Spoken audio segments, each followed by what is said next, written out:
What's up, guys? How's it going?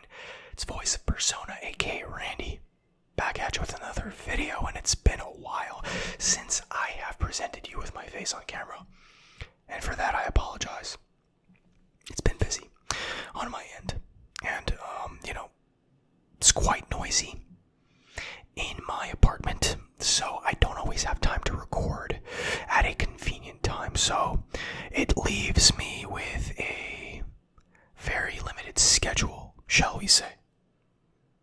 That is to say, I can only record late at night because my upstairs neighbors are assholes, and it's quite noisy on my street, but that's to be expected. Switch my volume real quick. But anyway, I digress. Today we are doing part 3 of Game of Thrones lore. Now, I did two videos a year ago, and so I will link those down in the description. I'll make a playlist for Game of Thrones lore, so you can check out part 1 and part 2, and kind of get a backstory of the lore of what I talked about. It was an overall overview of everything in the Game of Thrones universe. And now, what we're going to do for part 3 and 4 and 5, I'm assuming it may take a couple of videos, is we are actually going to go over character history and lore. So I will start off. I've got Stark, Lannister, Targaryen, allies and enemies, Great House, North and South. We're going to start with the Starks, and we're going to go down the list and see how long it takes us, see where we get to, see how we feel. And maybe we'll get to Lannister, maybe we won't. But we're just going to learn about the characters. And I know it's not Game of Thrones season. I realize that. But it'll be Game of Thrones season next year. So we are ahead of the curve, my friends. And plus, it's Game of Thrones. Who doesn't like Game of Thrones? It doesn't need to be Game of Thrones season in order for us to appreciate Game of Thrones. Am I right? Yeah, exactly. Let's do this, guys. And of course, if we're going to talk about the Starks, we've got to start with Jon Snow. No better character to start with. So, obviously, this is going to contain spoilers if you are not fully caught up. So, if you have not seen all the seasons, do not watch this video. This is the only warning I'm going to give you. So, you have been warned. Okay, Jon Snow, born Aegon Targaryen, is the son of Lyanna Stark and Rhaegar Targaryen, the late Prince of Dragonstone. From infancy, Jon is presented as the bastard son of Lord Eddard Stark, Lyanna's brother, and raised by Eddard alongside his lawful children at Winterfell. But his true parentage is kept secret from everyone, including Jon himself.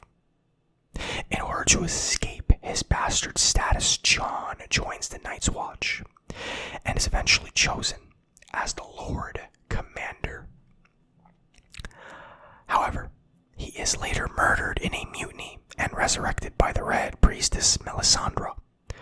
Freed from his Night's Watch vows, Jon joins his cousin, Sansa Stark, in building an army, and together they retake Winterfell from House Bolton, restoring House Stark's dominion over the North, with Jon being declared the new king in the North. However, after successfully capturing a white and presenting it to the Lannisters as proof that the army of the dead is real, Jon pledges himself and his army to Daenerys Targaryen, Rhaegar's sister, and steps down as king of the North. Now, we can also go into his personality, his biography. I don't know. I don't really know how much I should tackle here.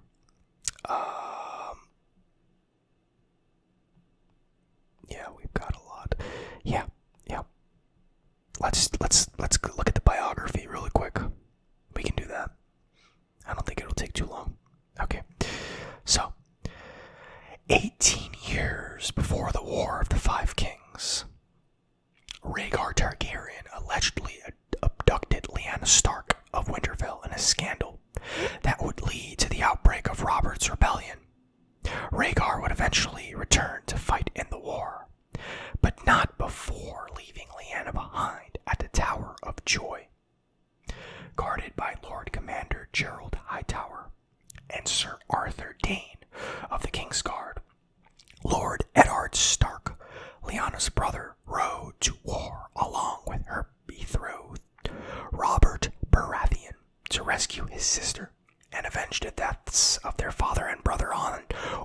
of Rhaegar Targaryens.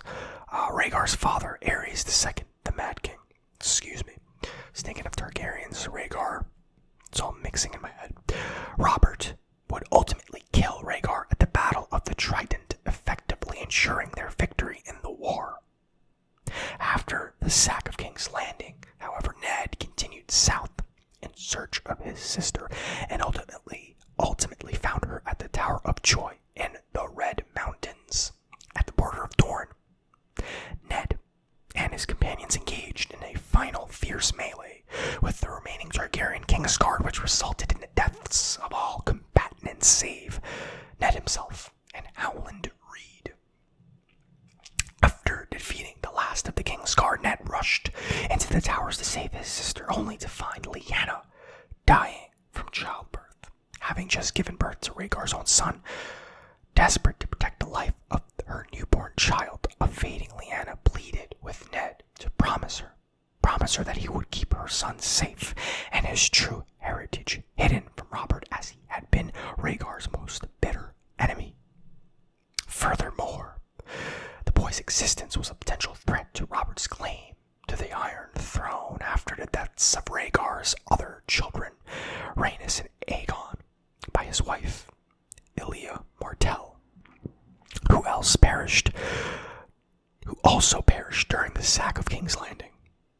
In accordance with her last wish, Ned resolved to pass Lyanna's son off as his own bastard son and raise him in his own home castle, a great blow to his honor, as he knew that his decision would shame both himself and his lady wife, Catelyn Tully.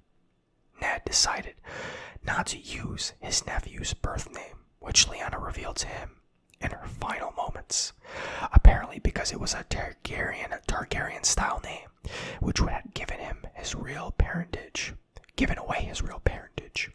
Instead, he chose to give the baby the name Jon, after his great friend and mentor, Jon Arryn, Lord of the Vale, whom he loved like a second father.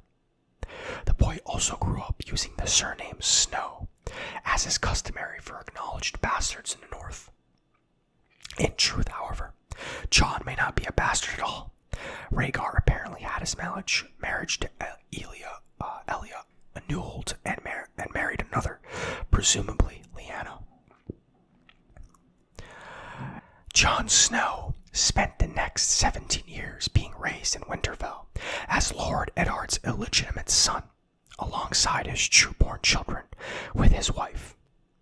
Understandably, Eddard never told anyone, including Catelyn or Jon himself, who his mother was, or even if she was still alive. When pressed by King Robert Baratheon, whom he couldn't deny an answer, Ned went as far as to concoct a vague explanation that Jon's mother was some low-born woman named Wylla,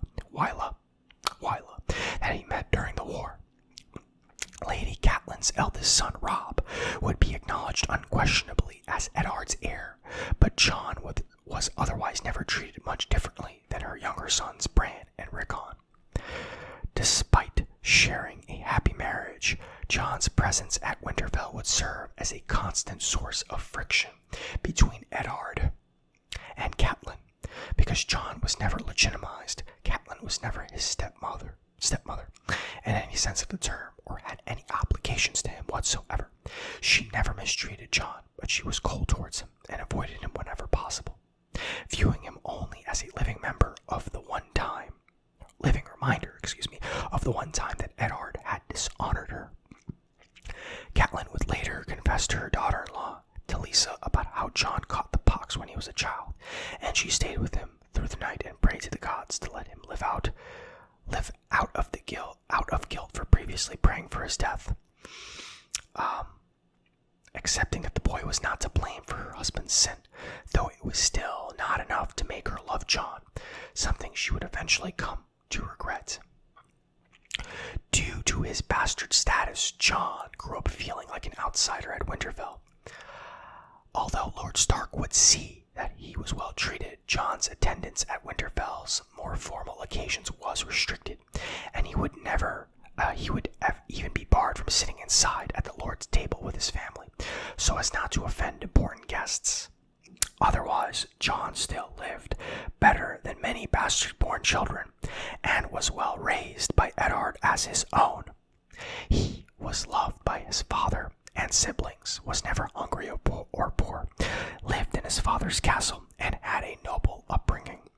Jon received a high-born education from Maester Lewin, and a young lord's martial training from Winterfell's master-at-arms, Sir Roderick Cassel.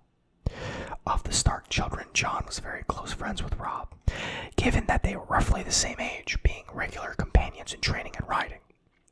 He was also close with both Bran and Rickon, as well as having a friendly rival in Lord Eddard's ward, Theon Greyjoy.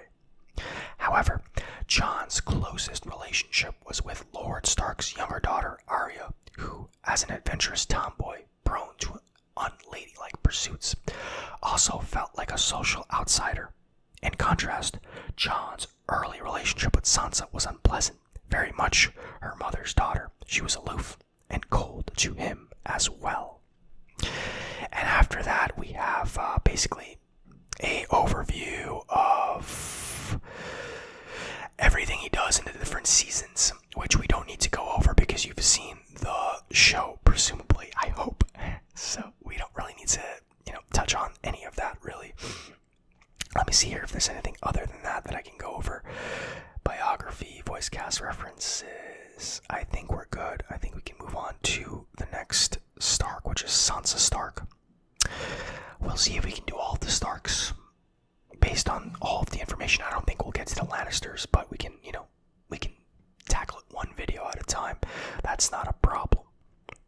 Okay, so let's begin, shall we? Lady Sansa Stark. Lady Sansa Stark is the eldest daughter of Lord Eddard Stark of Winterfell and his wife, Lady Catelyn, sister of Robb, Arya, Bran, and Rickon Stark, and half-sister of Jon Snow. Sansa Stark is the eldest daughter and second child. Okay, so they're just repeating it. Eddard is head of House Stark and Lord Paramount of the North. The North is one of the constituent regions of the Seven Kingdoms, and House Stark is one of the great houses of the realm. House Stark rules the region from their seat of Winterfell, and Eddard also holds the title of Lord of Winterfell and the Warden of the North to King Baratheon. Sansa was born and raised at Winterfell.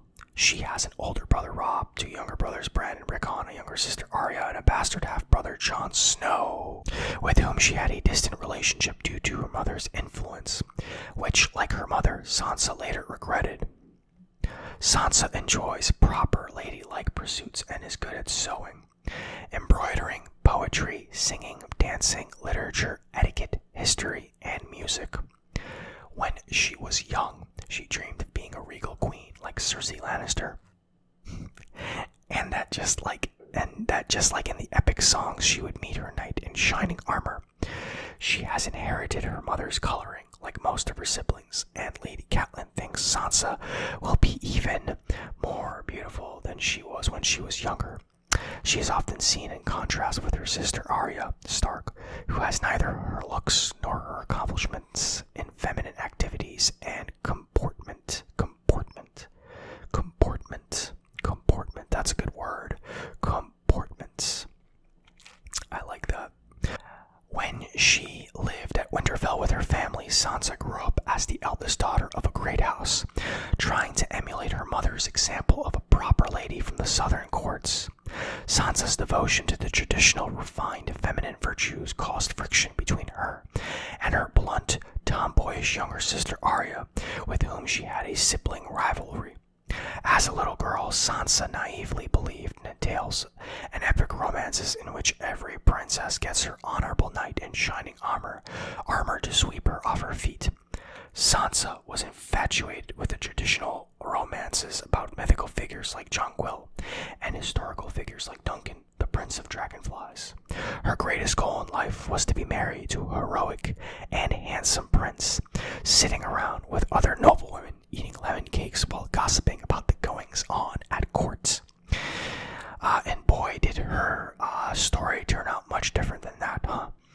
Sansa's innocent childhood infatuation with the ideals of princesses and made her tragically susceptible to the manipulations of the Lannisters. She held the blind belief that all queens and princes are kind and truthful, as if inherently a result of their titles. When Cersei just happened to be a woman who married a king to secure a marriage alliance, and Joffrey just happened to be her son. Without real cause, she blindly loved Joffrey with all her heart and trusted and admired Cersei only for them to repay her love and trust by beheading her father before her very eyes. Afterwards, Sansa has a harrowing experience as a prisoner of the Lannisters, a plaything for the psychopathic Joffrey to have publicly beaten by his guards for petty amusement. Her shock at the death of her father was only later deepened at the news of how her mother and brother Robb were horrifically killed at the Red Wedding and their corpses desecrated. She was physically elated upon hearing that Arya, Bran, and Rickon were actually still alive, and thought she took mostly after her mother and had a somewhat distant relationship with Jon. She loved him all the same. She was surprised to hear that Jon had become Lord Commander of the Night's Watch, and Jon was the first person she turns to for shelter after escaping Winterfell, aware that he would protect her from Ramsay. Sansa subsequently escapes King's Landing to the Vale with Littlefinger, and her experiences have clearly changed her personality. She had to learn from painful experience how to lie to survive at Joffrey's court, saying one thing but meaning another, and manipulating people to her own ends as best as she could. No longer under constant control by Joffrey and Cersei's guards, she is her own way beginning to mature. She is in her own way beginning to mature into her own power and influence as a political force. The numerous tragedies she has suffered and crimes against herself and her family have also darkened her personality, turning her more ruthless, though not quite cruel.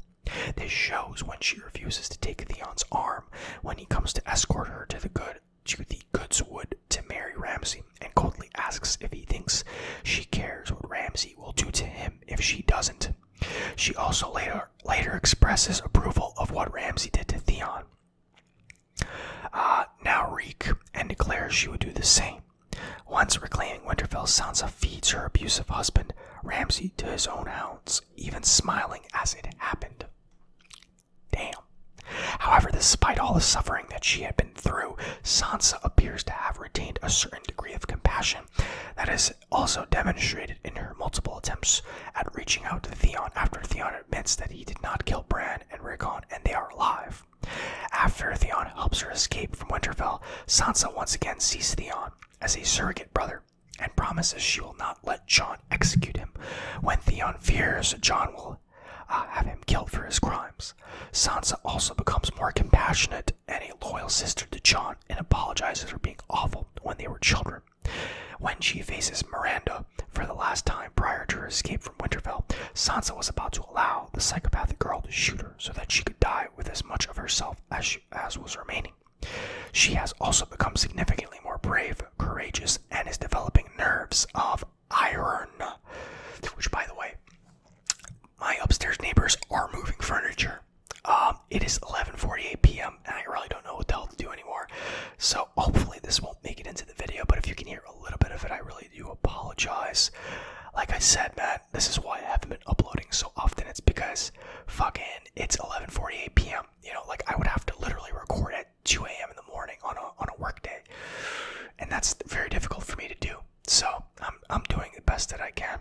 So I hope that you can look past any, minor noises. I will edit them out as best as I can, but if some sneak through, hopefully it's not something that's noticeable. Anyway, Sansa's sufferings have made her stronger and more mature, but also more warlike, caring less for the traditional feminine virtues she used to praise as a child. Sansa moves against Ramsay in order to take back Winterfell and the North, and outright rejects his conditions for saving her brother Rickon, knowing full well that he would never keep his word, and instead tells him that he will die the next day. Her experiences with the Lannisters have enabled her to watch in grim satisfaction as Ramsay is torn apart and eaten by his own hounds. This contrast surface of horror in season 1 upon seeing the violence when she first arrived in King's Landing, where she is distressed at Gregor Clegane's violence against Sir Hugh and Loras Tyrell, and faints when her father is abruptly beheaded in front of her. Sansa is also effective as Lady of Winterfell and Jon's region, devoting her efforts to maintaining order and preparing the North for winter, for which she earns the respect of many Vale and Northern lords. Due to the harrowing experience of the Stark children, Sansa experiences a development in the relationships with her surviving siblings when they are reunited. Though she and Jon were the least close of the Stark children, they love one another as siblings, and their relationship as brother and sister becomes stronger when they are reunited. While Sansa will argue with Jon, she speaks to him as an equal, wants to seem safe, and Turner observes Sansa's relationship with Jon has restored Sansa's faith in men. While Jon remains a protective older brother to Sansa and likewise wants her safe, he also recognizes Sansa's intelligence and her adeptness as a leader, placing the North in her charge as his regent. Sansa and Arya did not get along as children, and though they love each other, experience a rocky start after their reunion in season 7 due to their experiences. Nonetheless, they come to recognize these strengths in one another. Arya's skills as a combatant and Sansa's abilities as Lady of Winterfell. By the end of season 1, their relationship grows stronger and they develop a closeness as sisters. Sansa is relieved and happy to be reunited with Bran, but is unsettled by the changes he has undergone as a result of becoming the three-eyed raven. Regardless, she asks for Bran's help in using his powers to look into Littlefinger's past, and upon learning the truth, decide to put Littlefinger on trial to answer for his crimes. And that guy's a huge dick, isn't he? Littlefinger. Just had to point that out. Okay, so now we've got Arya Stark.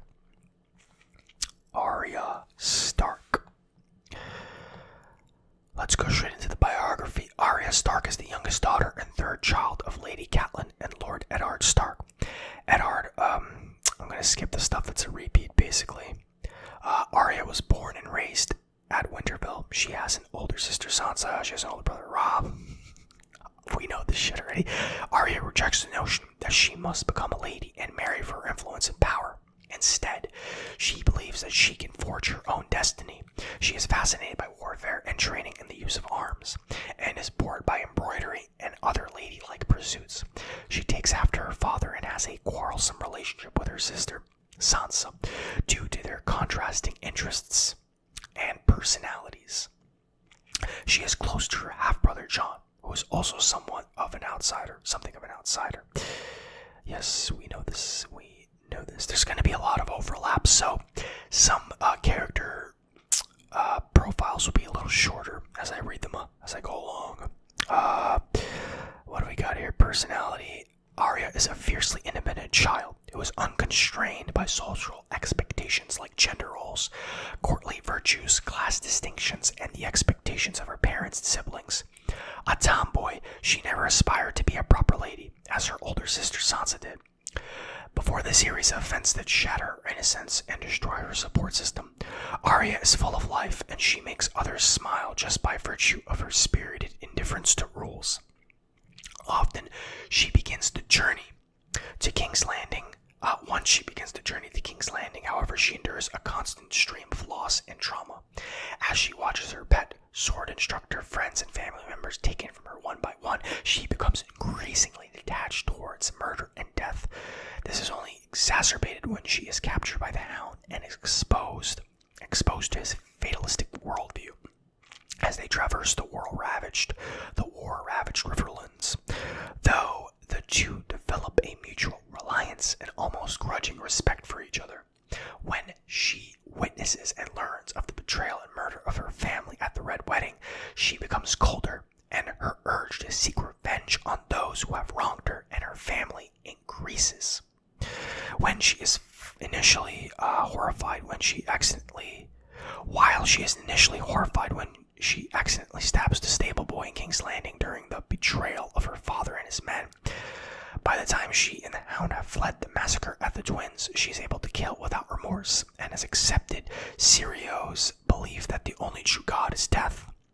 Following Yoren's advice to her before she died, she has taken to listing off the names of each person she intends to kill each night before she sleeps. Arya can be a rather cold-blooded, slightly sadistic person at times, especially while confronting and killing those who are on her death list. Arya can be a cold-blooded, slightly sadistic person at times, especially while confronting and killing those who are on her death list. Though she was initially apathetic but satisfied with killing Meryn, Trent, and Polliver, she did not attempt to hide her glee over slitting Walder Frey's throat. While she certainly possesses compassion and kindness, her time with the Hound and the Faceless Man have taught her to be ruthless to those who have wronged her and her family, and has shown to be willing to use psychological mind games to worsen her enemy's fate before killing them.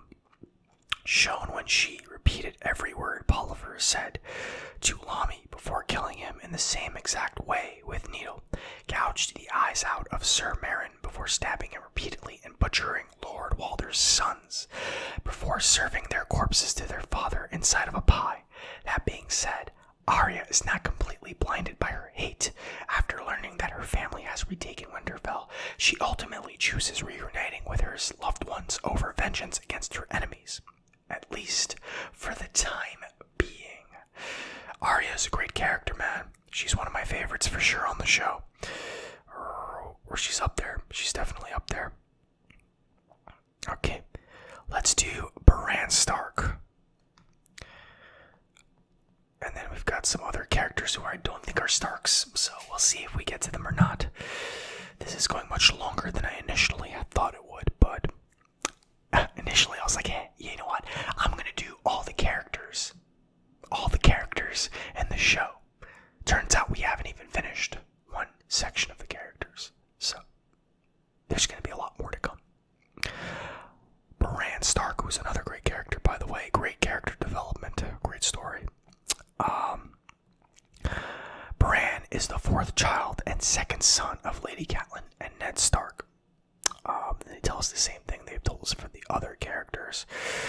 Bran was born and raised at Winterfell. He has an older brother, Robb, a younger brother, Rickon, two older sisters, Sansa and Arya, obviously, and an older bastard half-brother, Jon Snow, who is actually Bran's first cousin by his aunt, Lyanna Stark. Bran was named for Ned's elder brother, Brandon, who was brutally executed by the Mad King, along with Bran's paternal grandfather, Rickard Stark. He is called Brandon by his mother when he has done something wrong. Bran dreams of being a knight of the King's Guard, and his favorite hobby is climbing the walls of Winterfell, using its old rooftops and passageways to get around. Personality. Before the incident of his fall, Bran was an extremely curious and adventurous boy. He was noted by his mother and by his brother Robb to have done a great amount of climbing around the walls of Winterfell, and having never fallen, showing a considerable amount of bravery on his part. His curiosity was in large part what led to his fall in the first place, since he was drawn into the encounter between Jaime and Cersei, out of sheer curiosity as to what was happening. After his fall, Bran turned towards melancholy, citing that he would rather be dead than be unable to walk. Distressing Robb upon hearing Bran say so. Excuse me. It's late. It's quite late. And I'm slurring my words and I'm fucking up everything. I was doing much better at the beginning of this video. This factor is to be expected because Bran had a previously extremely adventurous nature and couldn't bear to be unable to continue that way. However, Bran became happier once Tyrion gave him the designs for a special saddle, since he also loved riding as much as he did climbing. Bran had it in him to be a good lord in his own right, as proven by his brief tenure as the acting Lord of Winterfell, when Robb left to fight Tywin Lannister. After Theon Greyjoy betrayed his house and seized Winterfell, Bran's innocence proved to be a disadvantage for him. since Theon coerced him into surrendering Winterfell under the promise that nobody would be harmed. Bran proved unable to predict that Theon, under excruciating pressure from his bad reputation among the Ironborn, would break his word the moment somebody openly defied him. Bran was a compassionate young man still, and pleaded tearfully when Theon ordered for Sir Roderick Castle to be executed. Upon meeting Jojen Reed, however, Bran proved capable of accepting the powers that he possessed, showing an open mind on his part, even if such a thing set him apart from companions like Osha. He became almost unbreakably determined to meet the three-eyed raven that kept coming to him in his dreams, even if it meant separating from his brother Rickon, and later on from Jon Snow, who would have protected him at Castle Black. When Bran finally reached the three-eyed raven, one of the first things he pressed the three-eyed raven about is whether or not Bran could walk again, and is bravely disappointed when told that he will never walk again. After growing up under the tutelage of the three-eyed raven, Bran maintains his curious nature, especially when he and the raven visit Winterfell. His curiosity peaks when he sees his long-dead aunt Lyanna. Bran is disappointed by the prospect of returning to the real world. Later on, Bran expresses confusion when witnessing the duel at the Tower of Joy, especially when his young father, started losing the duel. This confusion turned to horror when he realized that Arthur Dayne lost only because Howland Reed blindsided him. Having been told all his life that Ned ultimately killed the man in an honorable duel, this horror resurfaced when he realized that the children of the forest were responsible for the creation of the White Walkers, only to be silenced when Leaf cited the havoc caused by men to be the main reason for this course of action. He also shows incredulity at what his own powers can accomplish. As shown, I'm going to have to look up that word. Actually, I don't know what it means. As shown when he realizes how he is responsible for breaking Hodor's mind in the first place. Upon returning from the Black Wall, did I just say Black Wall? Upon returning from beyond the wall, Bran's personality has changed significantly as a result of the expansion of his powers. Have taken since the battle at the cave of the Three-Eyed Raven. He has become extremely calm to a fault, to the point of being almost detached from everyone else around him. Having become the Three-Eyed Raven, Bran has been given access to many more events, which he explains several times, so much that Bran becomes aware of almost anything. For example, the wedding between his sister Sansa and Ramsay Bolton, and even the conversation between Littlefinger and Varys. He also shows a rather dangerous and threatening side, as evidenced by his deadpan recital of chaos as a ladder to Peter Baelish, outright showing that he knows how treacherous Peter is, and what he has done against House Stark in the past, but also suggesting that Peter is unable to manipulate him. Also, Bran shows himself to have become almost wiser than he was before, ultimately not accepting the Valyrian steel dagger that Littlefinger gives him, citing that it would be useless for a cripple, but at the same time obviously not trusting the gifts that the man gives him. However, Bran is not truly omniscient, as he still needs to witness events in order to find out about them, as shown by his surprise when he heard that Rhaegar and Lyanna were secretly married. And Bran is a great character who was like, you didn't really think that anything was really going to become of him, and then he turned out to be like one of the most pinnacle important characters. I mean, the guy has fucking powers, and right now I'm gonna actually go into some of his abilities. Why not? I think this is the best Stark tale because he's got one of the most interesting developments, I think. They all do in their own ways, but Eddard is missing from here, actually. We'll see if he's on the list after I finish this. Bran Stark is one of a few characters known to possess magical abilities. So he has an ability called Green Sight, also simply called the Sight. It's the ability to receive prophetic visions starting off in the form of dreams. Bran's powers extend far beyond simply viewing events unfold. He is capable of influencing past events, though he cannot change what was predestined to occur already. That's how he messed up Hodor. Warg is the next ability he possesses. Bran is a warg, a human who can send his consciousness into the mind of an animal to see through its eyes and control its body as if it were his own. Jojen Reed states that this is different. This is a different though related ability to the Sight, though he still needs training. Bran is inherently a very powerful warg, even able to enter the mind of another human, something the wargs among the wildlings are unable and unwilling to do.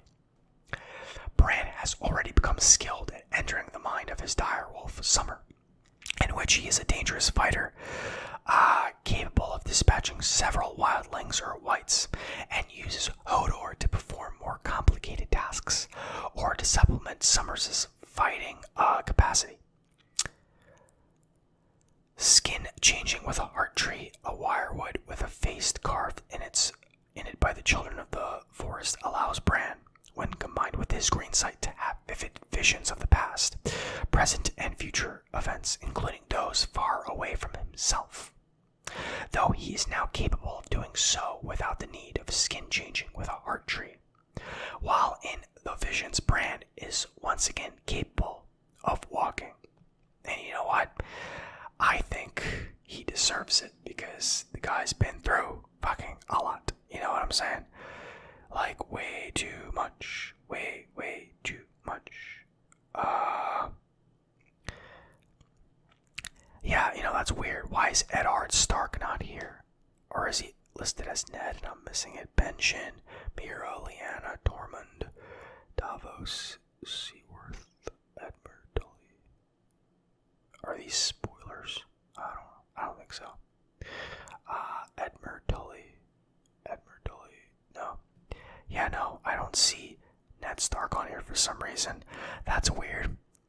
You would think that he's like one of the most important Starks to ever, you would think that he would be at the top of the list is what I'm saying here. But I guess not. Let me see if I can quickly look up a bio of him. Hold on one second. Ned Stark bio wiki. We will do what we can at Eddard Stark. I don't know why he wasn't listed, but we gotta end with Ned Stark. You know what I mean? He was the man. Like, he was my favorite character for the, one season he was alive. So when he was killed off, I was just like, huh, I've never seen that before. Like, I thought he was going to be synonymous with the show, but it turns out he gets killed in the first season. That's when I knew that Game of Thrones was a totally different fucking show. You know what I mean? Okay, so Eddard Stark was the head of House Stark and Lord Paramount of the North. Same stuff. We know this. Eddard was the second son of Lord Rickard Stark. Lord Rickard served King Aerys, second Targaryen, as Warden of the North. Eddard's older brother Brandon was Rickard's heir. Eddard also has a younger sister Lyanna and a younger brother Benjen. Eddard was a stoic, dutiful, and honorable man and was considered to embody the values of the North. Eddard was a trusted, close friend and a counselor of King Robert Baratheon. Both boys were fostered as children by Jon Arryn, the Lord of the Vale. They grew up to love each other as brothers and loved Jon Arryn as a father figure. He supported Robert's play for the throne by acting as a general in several major battles. Eddard. Eddard. Eddard's sister, Lyanna, who was betrothed to Robert, was purportedly kidnapped by Prince Rhaegar Targaryen, igniting a war. Brandon protested the kidnapping, but his attempt to bring Rhaegar to justice failed. Lord Rhaegar was summoned to court in King's Landing by Aerys, and both Brandon and Rhaegar were brutally executed by the Mad King. Their deaths left Eddard to inherit Rhaegar's responsibilities, serving King Robert instead. Brandon had been betrothed to Catelyn, and Eddard also inherited his brother's bride. Lyanna died in Eddard's arms during the conflict. Despite his happy family life, Eddard still felt the losses of his family quite keenly, often visiting his sister's tomb to light a candle for her as his daughter, Sansa, remembered. Despite barely knowing each other, Eddard and Catelyn formed a strong and loving marriage and had 5 children. Eddard also had a supposed illegitimate son, Jon Snow, apparently fathered with a common serving girl, Wylla, and raised Jon as his own son alongside his legitimate children in Winterfell. In reality, Jon is Eddard's nephew, since he is the son of Eddard's sister Lyanna with Rhaegar Targaryen. We know this. Eddard kept his secret from everyone, including Catelyn, to protect Jon, especially from Robert Baratheon. This would become a source of occasional friction between Eddard and Catelyn, who remained unaware of Jon's true origins. Eddard's younger brother, Benjen, joined the Night's Watch, an institution of which Eddard was a keen supporter. He also appeared to have troubles keeping his bannermen in line, as Stannis Baratheon remembered his brother Robert saying the Northmen were difficult to control, even with Eddard on his side. Eddard wielded a Valyrian greatsword named Ice, which he used on ceremonial occasions.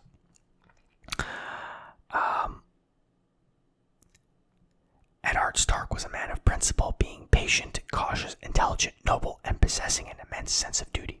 He was remembered profusely for being extremely honorable and a firmly moral character at heart. He always reacted to situations calmly and reasonably, even if the situations endangered him or the people he loved. He was a skilled and fierce warrior, but certainly preferred diplomatic and peaceful solutions to situations, even if that solution was martial law. He himself remarked that he didn't fear death, and recollected that he grew up with soldiers. Cersei elaborated that Eddard's older brother Brandon was born to lead, whilst he was born to follow. In his own words, Ned explained that he learned how to die a long time ago. Ned viewed situations and individuals by the scope of their moral compass and judged almost everything on that perspective. He also speculated the concept that the man who passes the sentence should swing the sword, showing that he can be pragmatic in his sense of honor. In spite of that, he was not narrow-minded and did not appear prejudiced, arrogant, or self-serving. Ned was a very loving father to all of his children, including Jon Snow, his bastard son. Even though Catelyn was of a different opinion, he was very patient with the romantic delusions that Sansa enjoyed, visibly tolerating the fact that she was obsessed with being married to a handsome prince. He did point out to her that Joffrey lacked bravery, strength of character, and even morality, but she didn't listen. He was also on great terms with Arya, and seemed to be one of the few who could tolerate her feisty, adventurous mentality, and even encouraged it. He was in many ways like his son Robb, in that his sense of honor and duty ruled every aspect of his being, and he was a charismatic leader to those who served him. Ned had a close relationship with Jon Snow, who Ned raised as his own child alongside his lawful children. Like Robb, Jon inherited Ned's traits of honor and duty. Ned treated Jon as his son, regardless of his legitimacy, and despite Jon being his nephew, and not by his own blood. Ned was willing to sacrifice his own honor to protect Jon, and spent years letting everyone, including his whole family, believe that Jon was his bastard son to ensure Jon's protection. Ned's death provoked such a brutal reaction from all of his family because they all loved him more than words could say. Eddard was highly skilled in combat, both in strategy and in duel. And in a duel, he killed Sir Gerald Hightower, survived the Battle of the Trident, and held his own impressively against the younger Jaime Lannister. He had earned the respect of men like Sir Arthur Dane, the greatest warrior of his generation indeed. Ned's sense of honor seemed to impress everyone around him, including the rigid and cold Stannis Baratheon and the cunning Varys. Aside from being selfless, dutiful, and brave, he was slow to anger, and thus he was one of the very, very few who could withstand the temper and misgivings of Robert Baratheon, with whom he shared a relationship that was a hair's breadth from being considered a brotherly one. Robert admitted that he lacked love for Stannis and Renly Baratheon, and had instead called Ned his brother, showing that Robert's admiration for his old comrade was tremendous. Ned's calm and reasonable mentality was respected firmly by Robert, who recognized that Ned was the only one who could dare say no to him for the right reasons. Robert obviously trusted Ned, begging him on his deathbed to help Joffrey in a way that Robert himself had failed, and even naming the man as protector of the realm until Joffrey came of age. I lost my place here. Hold on 1 second, please. However, he had a fatal weakness of being a poor politician, preferring to take the honorable route than doing what would politically benefit him. Cersei speculated that in the Game of Thrones one had to take what was in arm's reach or be damned. But Ned disagreed because the fight he fought was never to survive, but to preserve the lives of those he loved. Despite being usually straightforward, his honor could oftentimes blind him to reason, leading him to make highly impractical decisions and judgments, while further exacerbated by his rigid sense of humor, made him unable to compromise or consider alternatives, usually going with the simplest and most straightforward course of action. Perhaps the best example is how he confronted Cersei about how her children being fathered by Cersei's twin brother Jaime and not by Robert Baratheon. To save Cersei's children, who he viewed as innocent and undeserving of punishment, he had proposed exile, even though it was obvious that Cersei would not accept Ned's offer, which meant giving up her own power position and luxurious life and becoming a fugitive vagabond. Instead, she took an action which Ned could easily predict, based on her former attempt to get Robert killed. Ned's intention was good, but the way he chose to act cost his best friend's life.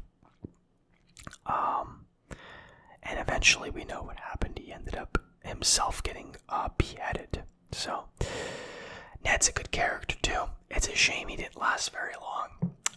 It's late, so we're gonna have to call it here, guys. Thank you for watching this video, and as always, keep on doing your thing, and I look forward to seeing you in the next video. We'll do some more like this, don't worry. We have plenty of characters to comb through. So, have a good night, sleep tight, and take care.